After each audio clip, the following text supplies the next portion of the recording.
ये क्या करेंगे, हम किससे झगड़ा करेंगे, हमें अपना काम करना है, कैसे भी चल रहा है।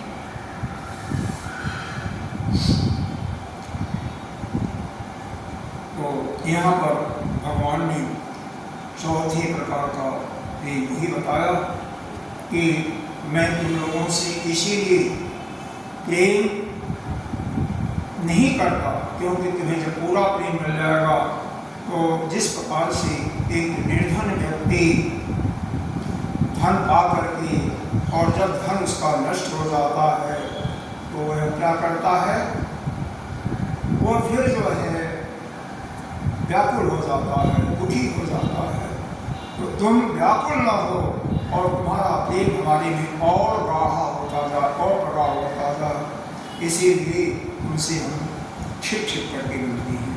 ये गोपियों, इसमें कोई संदेह नहीं है कि तुम लोगों ने मेरे लिए लोक मर्यादा, वेद मार्ग, सगे संबंधियों को भी छोड़ दिया। ऐसे इसलिए मैं तुम्हारी मनोवृत्ति और न कहीं जाए, अपने सौंदर्य और स्वभाव की चिंता न करने लगी, मुझ में ही लगा रहे। इसीलिए परोक्ष रूप से मैं तुम लोगों से प्रेम करता हुआ मैं छिप गया, इसीलिए तुम मेरे प्रेम में दोष मत कर पाओ। तुम सब मेरी प्यारी हो और मैं तुम्हारा प्यारा हूँ। न पारे हम नरगद्य संयुदाम स्वसा विपेतम विरुद्धा शिव जा भा भजन दुर्जय वीर श्रृंखला स्वयं शस्त्र तत्व प्रतिरात साधन। हे मेरी प्यारी गोपियों, तुमने मेरे लिए घर गृहस्थी की उन बेड़ियों को तोड़ डाला। मुझसे तुम्हारा यह मिलन, यह आत्मिक संजोग सर्वदा निर्मल और निर्दोष है। यदि मैं अमर शरीर से, अमर जीवन से अनंत काल तक तुम्हारे प्रेम, सेवा और त्याग का बदला चुकाना चाहूँ तो भी मैं नहीं चुका सकता। मैं जन्म जन्म के लिए तुम्हारा ऋणी हूँ। तुम अपने सौम्य स्वभाव से प्रेम से मुझे पूर्ण कर सकती हो, मैं तुम्हारा ऋणी हूँ। ऐसा भगवान ने गोपियों को समझाया। और इसके बाद महाराश शुरू हो रहा है। शरद की पूर्णिमा का दिन है। चंद्रमा पूरे अपनी साधवास के साथ आकाश में चमक रहे हैं। तो इसमें शुक्रदेव जी कहते हैं, शुक्रवाच एकम भगवतो गोप्यः श्रद्धा वाचा सुकेशः जहो विरजं तापं तवेदं कोपचितासि सब तत्रालभत गोविंदो राशक्रीड़ा मनुहृदये श्रीरत्ने अन्वितः प्रीति अन्योन्याबद्धबाहुः रासोत्सव संप्रवृत्तो गोपी मण्डलमण्डितः योगीश्वरेण कृष्णेन तासान्नते गयो प्रविष्टेन गृहीतानां कर्णेश्वरनिकटं निस्त्र्य जन्मन्येन नभस्तावत् विमानशतशङ्कुलं दियौकशां सदाराणां उत्सक्ता अपरधानम्। हे राजन, गोपियाँ भगवान के जब इस प्रकार से मधुर वाणी सुनती हैं तो उनका विरह जन्म जो ताप का गर्मी था वह मुक्त हो गया, उससे चला गया और सुंदर माधुर मन प्राण पाएगी। मतलब भगवान के प्रेम में वह उनका मनोरथ सफल हो गया। चाहते कि भगवान को, भगवान ने इसको कष्ट। भगवान कृष्ण की देशी सेवकाई गोपियाँ एक दूसरे के बाहों में बाहों डाल करके खड़ी थी। उन्हें इसी रत्नों के साथ जमुना जी के प्रेम पर भगवान ने अपना राष्ट्रीय क्रीड़ा प्रारंभ कर दिया। संपूर्ण लोगों के स्वामी भगवान कृष्ण दो दो गोपियों के बीच में कई रूप धारण करते हैं। हजारों गोपियाँ थी, भगवान ने अपनी कई रूप बनाए। हर एक गोपी दो गोपी के बीच में भगवान आ गए और सबके साथ एक के हाथ कंधे पर एक हाथ, दूसरे कंधे पर दूसरा हाथ, ऐसा करके उनका यह रासलीला चल रहा। सभी गोपियाँ ऐसा अनुभव कर रही हैं कि हमारे प्यारे को हमारे पास हैं। इस प्रकार हजारों सहस्रों गोपियों से शोभायमान भगवान कृष्ण का दिव्य प्रारंभ हो। उस समय आकाश से 100 विमानों की भीड़ आगे सभी देवता, सभी गंधर्व अपने अपने पत्नियों के साथ भी उस महाराज में सम्मिलित होने के लिए आ गए और चारों तरफ धुंधली बजने लगी, पुष्पों की वर्षा होने लगी। राजमंडल में सभी गोपियां अपने प्रियतम श्याम सुंदर के साथ नृत्य करती। बड़यानाम नूपुराणाम किंकिणीनाम च दूषितो सप्रियानाम भोक्षब्द कुमलोरासमण्डले तत्तातिषु सुभेताभि भगवान् देवकीसुतः मध्ये मणीनां हैवानां महामर्कटोजः पादन्यासभुजविदुतिभिः सस्मितैः भूविलासैः भर्जमध्यैश्च कुचपटैः कुण्डलैः मण्डलोलैः श्रीदन्यमुख्यकवर्षणां तन्त्यकेशरधरो गायन्तस्तं तडिदैव कामेकचक्रीभिः उच्चैर्जगो नित्यमानं रक्तकण्ठयोगीभ्यः किशरापरिवर्षमुदिता जतगीर्तिर्गीर्तिमिदं आवृतम्। उस रमण जमुना जी के रमण रेखी पर ब्रज सुंदरियों के बीच में भगवान कृष्ण की बड़ी अनोखी शोभा हुई। ऐसा मालूम पड़ रहा था कि अनेकों अगणित पीली पीली दंपति हुई श्रवण घड़ियों के बीच में ज्योतिर्मयी यह नील बड़ी चमक गई। नृत्य के समय गोपियां तरह तरह से ठुमुक ठुमुक करके अपने पांव को कभी आगे बढ़ाती, कभी पीछे हटा देती, कभी गति के अनुसार धीरे धीरे पांव रखती, तो कभी बड़े वेग से कभी चाक की तरफ घूम जाती और अपना हाथ उठा उठा करके भाव करती, तो कभी भिन्न प्रकार से भगवान को चमकाती, कभी बड़े कड़ाकू ढंग से मुस्कुराती, कभी उन्हें भड़काती। नाचते नाचते उनकी पतली कमर ऐसी लचक जाती थी मानो टूट गई। झुकने बैठने उठने चलने के फुर्ती से उनके अस्त्र हिल गए, वस्त्र उड़े जा गए, कानों के कुंडल हिल हिल कर कपोलों पर आ जाते थे। नाचने के परिश्रम से उनके मुंह पर पसीने की बूंदें झड़कने लगी, केशों की चोटियां कुछ ढीली पड़ गई, नीली की गांठें खुली जा रही थी। इस प्रकार नटवर नटवाल की परम प्रेषी गोपियां उनके साथ गा गा करके नाच रही थी। हे परीक्षित, उस समय ऐसा जान पड़ता था मानो बहुत से कृष्ण जो सांवले सांवले जैसे मेघ बादल होते हैं उसी प्रकार से, और उनके बीच में चमकती हुई यह जो बेली जो है वही सारी गोपियां, उनकी शोभा असीम थी। गोपिकाओं का जीवन भगवान की ही रति है प्रेम। वे कृष्ण से हटकर सट करके नाचते नाचे कभी उनसे ऊंचे स्वर में मधुर का गान कर रही है। कृष्ण का स्पर्श पा करके वो आनंद मग्न हो उठती हैं।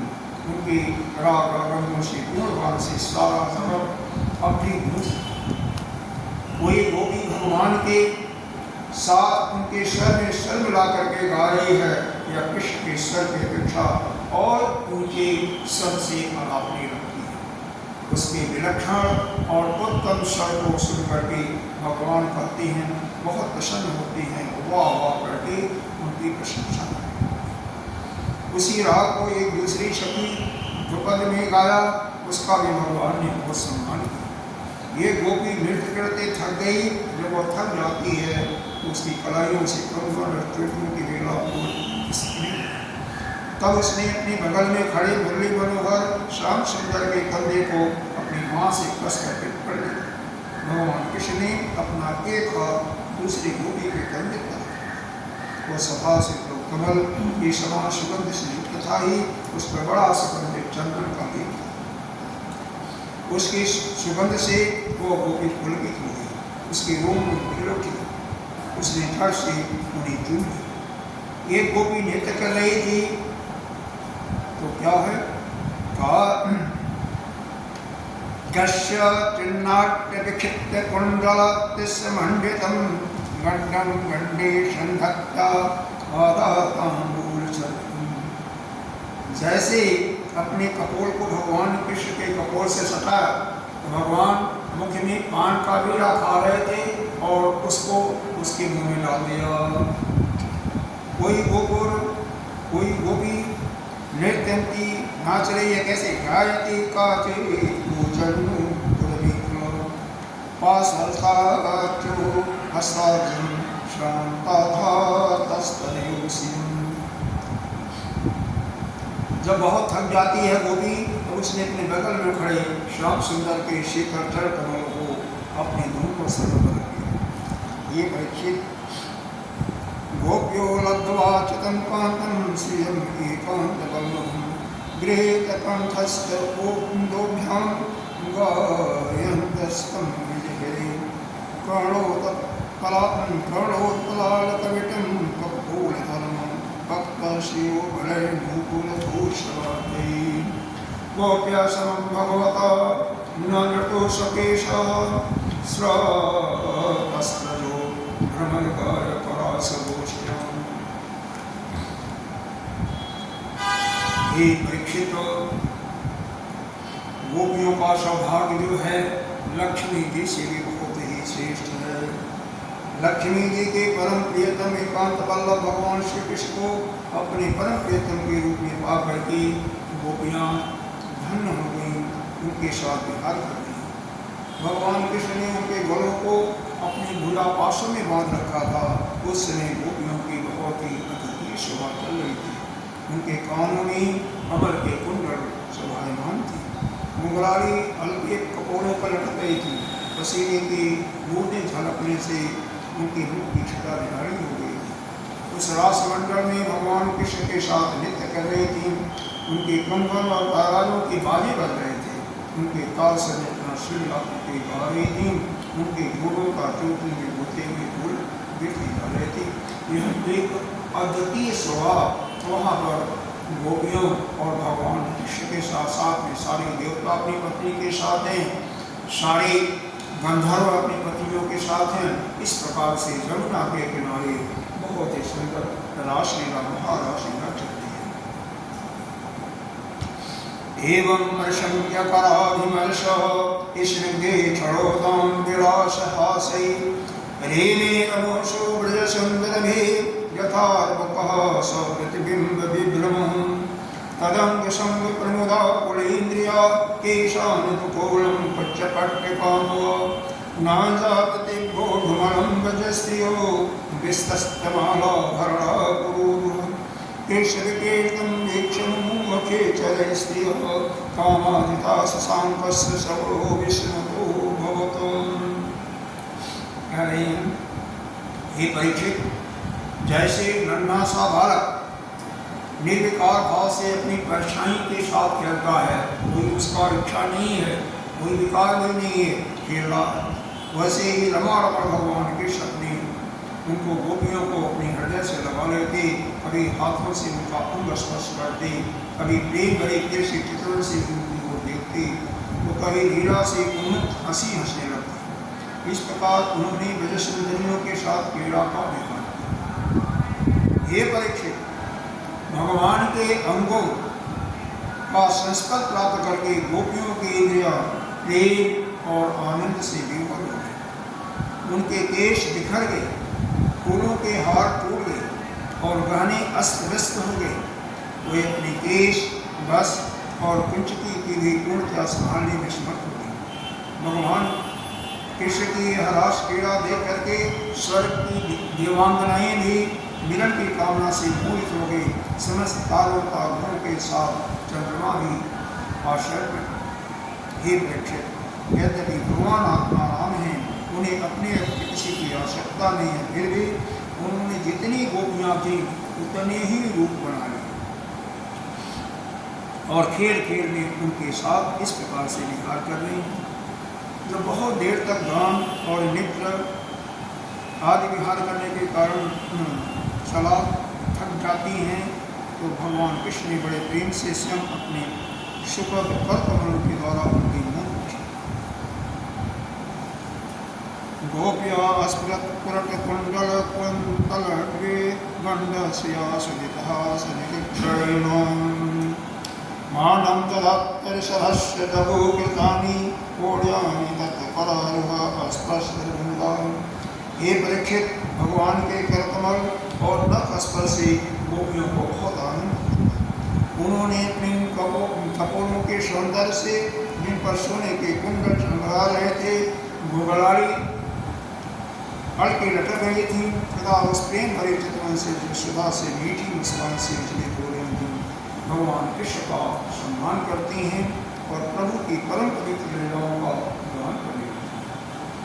तारे श्रवण ओहित तुम शंक घृष्ट सदा पंच कुंकुम रंजिताया गंधर्वारिषद्वा शांतो गजेहि विराटी वरिण्यसेतु सोऽभ्यसनं जुवतिभिः परिच्ඡन्नं प्रेमणेक्षुता प्रसते विरते स्तोतम्बः वैवानिके कुसुमवर्षिभरिभ्यमानं रेमी स्वयं शरत्रत्रकवीन्द्रधीरः। भगवान इनको सभी को थका हुआ समझ करके यमुना जी के अंदर जल पेड़ा करने लगी। गोपियाँ उनके ऊपर पानी उड़ने लगी। सारी गोपियाँ जो हैं यमुना के जल में प्रवेश कर लेती हैं और अपने हाथों से उलट उलट करके खूब भगवान को नहलाती हैं। भगवान भी करते हैं और इस प्रकार से देवता विमान पर चढ़ करके पुष्पों की वर्षा करते हैं और भगवान की स्तुति भी करते हैं। ततश्च कृष्णो पवनीजलस्थल कृष्णो निबन्धो निरजोस्तप्तते चचार भिन्नप्रमदा गणाभित्तो यदा नदच्यते धूलिका करेणुभिः एवं शशाङ्कास विराजिता निशा सत्यकामो अमृता बलागणा। हे परीक्षित, शरद की वह रात्रि जिसके रूप में अनेक रात्रियाँ पंचभूत हो गई थी, बहुत ही सुंदर थी। चारों ओर चंद्रमा की बड़ी सुंदर चांदनी छिटक गई थी। काव्यों में शरद के दिन सामग्रियों का वर्णन किया, सभी से वह युक्त थी। भगवान कृष्ण ने अपने पेशी गोपियों के साथ जमुना के कुलीन जमुना जी और उनकी पुण्य विहार किया।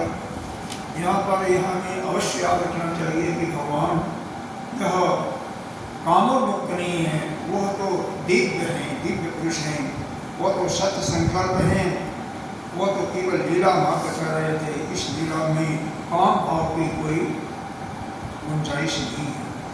और गोपियाँ भी वह जन्म जन्म की तपस्या की हुई गोपियाँ हैं, गोपियाँ भी सिद्ध हो चुकी हैं। उनके अंदर काम की भावना, यह कोई वर्णन किया जा रहा है, एक लीला को उजागर किया जा रहा है, इस प्रकार से लीला किया। अदरवाइज काम की भावना न उनके अंदर है न भगवान के अंदर। फिर राजा परीक्षित पूछते हैं, उनके मन में शंका होती है। संस्थापनाय धर्मस्य प्रशमाहितस्य च अवतीर्णो हि भगवान श्री जगदीश। भगवान कृष्ण को सारे जगत के स्वामी हैं। उन्होंने अपने अंश बलराम जी के सहित क्यों ऐसा लीला किया? यह तो निंदनीय लीला, अच्छा नहीं है। पूर्ण अवतार का ग्रहण किया, लेकिन धर्म की स्थापना और धर्म का नाश करने के लिए किया था। यह क्या कर रहे थे? ऐसा प्रश्न पूछा। हे ब्रह्मन, धर्म के मर्यादा के बढ़ाने वाले, उपदेश करने वाले रक्षक थे, फिर उन्होंने धर्म के विपरीत परिस्थितियों के साथ स्पष्ट क्यों किया? करते मैं मानता हूं कि वो पूर्ण काम थे, फिर भी यह काम क्यों किया? किस उद्देश्य में नहीं कर गया? तो इसको सुखदेव जी बता रहे हैं। श्री शुकवाच धर्मवति प्रमोदिष्ट ईश्वराणां च शासनं येषां न दोषाय वर्णे सर्वभूतो तथा न तत् समाचरे जातो मनसापि ईश्वरः विनश्यात् चरणमौढ्या गथार्थोक्तिजंशम् ईश्वराणां वशाशक्तं तत् एवाचरितं क्वचित् तेषां यत् स्ववचो युक्तं बुद्धिमानस्तु समाचरे। करें सूर्य अग्नि आदि ईश्वर कभी कभी धर्म का उल्लंघन और साहस का काम करते देखे जाते हैं, परंतु उन कामों से उन तेजस्वी पुरुषों को कोई दोष नहीं लगता। कहा गया है, तुलसीदास जी ने भी कहा, समर्थ कहीं नहीं दोष है। नाचे ही नर मरकट की। देखो अग्नि सब कुछ खा जाता है, परंतु उन पदार्थों के दोष से लकड़ी, गंदी लकड़ी है, गंदी है, उसको भी अग्नि में डाल दो। चंदन की लकड़ी है, उसको भी डाल दो, सब जल करके सबको खा जाएगी अग्नि। लेकिन न के चंदन के सुगंध से वह सुगंधित होती है, न उस गंदी लकड़ी के खाने से वह गंदी होती है। वह तो किसी से भी अछूती रह जाती है। उसी प्रकार से वह परमात्मा दिव्य पुरुष सब कुछ करते हुए अपने आप में मस्त है, किसी से कोई वह तो अपने आप में रमत है। तो इसलिए कभी भी ऐसा बात नहीं सोचना चाहिए, क्योंकि ऐसा करने सोचने से उनका नाश हो जाता है। भगवान शंकर ने हलाहल विष पिया था, दूसरा कोई पिए तो जल करके भस्म हो जाएगा। इसलिए जो शंकर, जो भी ईश्वर के शरीर में लेते ईश्वर हैं, तो वह जो करते हैं हमें नहीं करना चाहिए।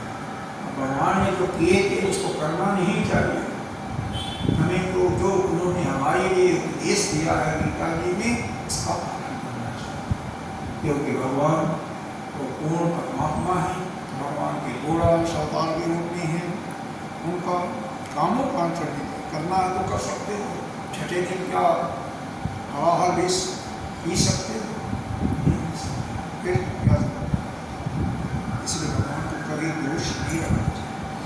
कुशल चरिते नैषाम यस्वार्थो विद्यते विपरीतभानरतो विरहंकारिणः प्रभो किमिता किल सत्तानां यदिहं मर्त्यलोकसां एष तु चेतिव्यानां कुशला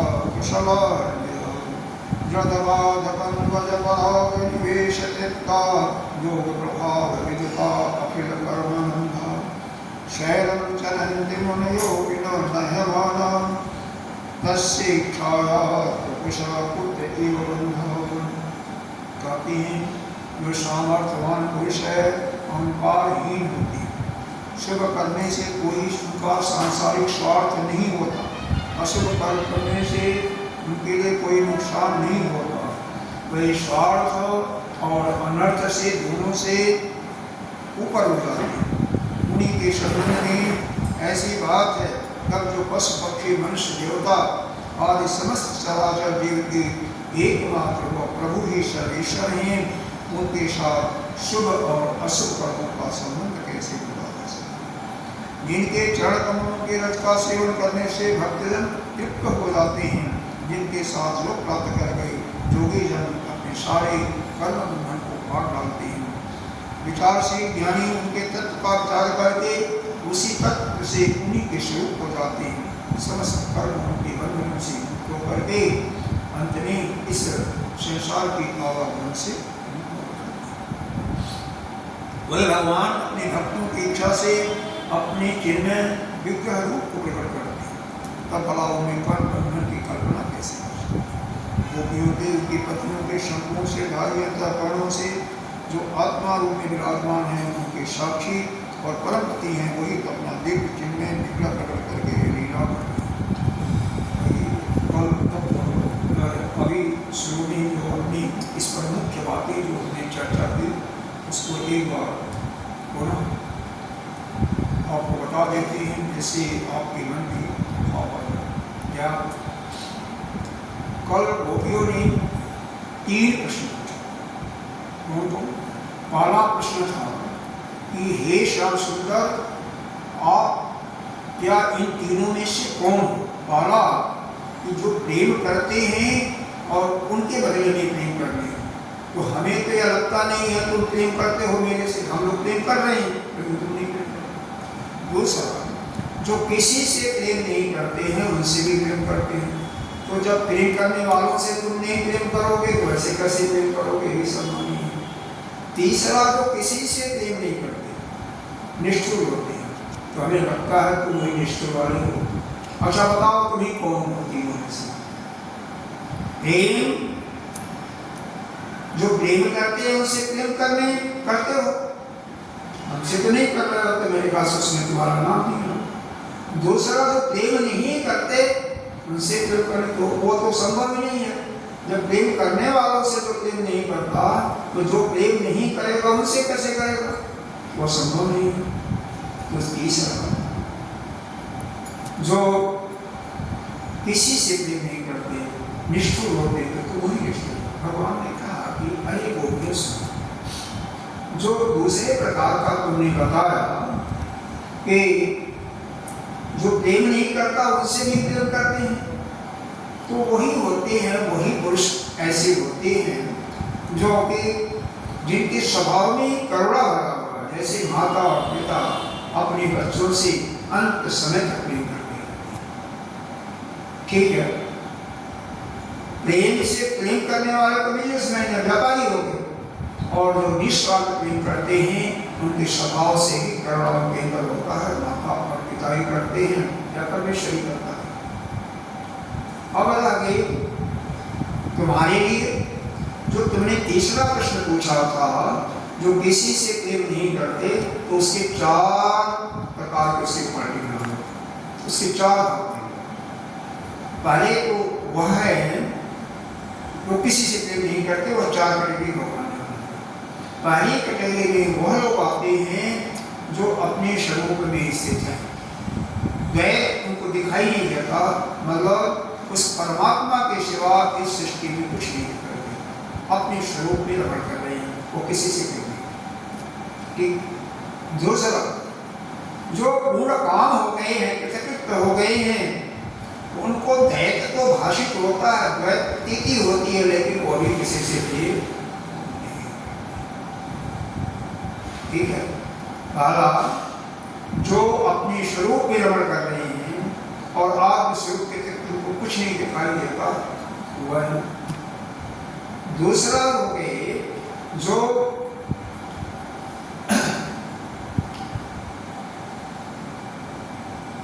कृतकृत हो चुके हैं, पूरा काम हो चुके हैं, लेकिन अभी अपने स्वरूप में रमण नहीं कर रहे, क्योंकि उनको दैत्य की प्रतीति हो रही है, तो अभी किसी से प्रेम नहीं करते। ठीक। और तीसरा जो है,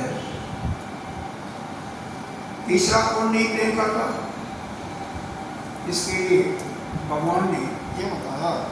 तीसरे तो है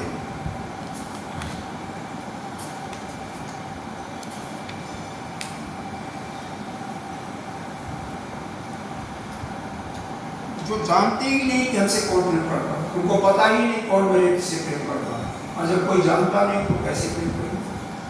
और चौथा, जो किसी से प्रेम नहीं करते, वह दुष्ट होते हैं, जो कि अपने गुरु जो उनका हित करने वाले हैं उनसे भी छल कपट करते हैं, उनसे भी प्रेम नहीं करते। लेकिन हे गोपी, इन चारों में से मैं नहीं हूँ कोई भी, मैं तो तुम लोगों से पूरा प्रेम करता हूँ, लेकिन बीच में हम परोक्ष हो जाते हैं, गायब इसलिए हो जाते हैं जिससे तुम्हारा प्रेम हमारे प्रति प्रगाढ़ प्रेम हो जाए। क्योंकि एक उदाहरण भगवान ने दृष्टांत दिया कि अगर कोई गरीब व्यक्ति है, निर्धन व्यक्ति है, एक बैग उसको धन मिल जाए तो क्या होगा, वो बहुत खुश होगा, लेकिन जैसे धन गायब हो जाएगा तो वो घबरा करके रह भी सकता है, परेशान हो जाएगा। इसीलिए हम आपको पूरा अगर प्रेम से विरोहित कर दें तो तुम लोग भी जब हम गायब होंगे तो हमसे प्रेम नहीं करोगे, हमसे छोड़ के चले जाओगे, तो तुम्हारा प्रेम हमारे प्रति पूर्ण रूप से बना रहे। इसलिए हम अपरोक्ष प्रत्यक्ष नहीं करते हैं, बल्कि परोक्ष रूप से तुमसे प्रेम करते रहते हैं, और बीच बीच में कभी दर्शन देते हैं और कभी हे गोपियों, हम तुमसे पूरा प्रेम करते हैं, तुम भी हमसे प्रेम करती हो, तुम सभी अपने को हमें समर्पित कर रखती हो, इसीलिए तो तुम सब कुछ छोड़ करके हमारे पास आ गई हो। ठीक है।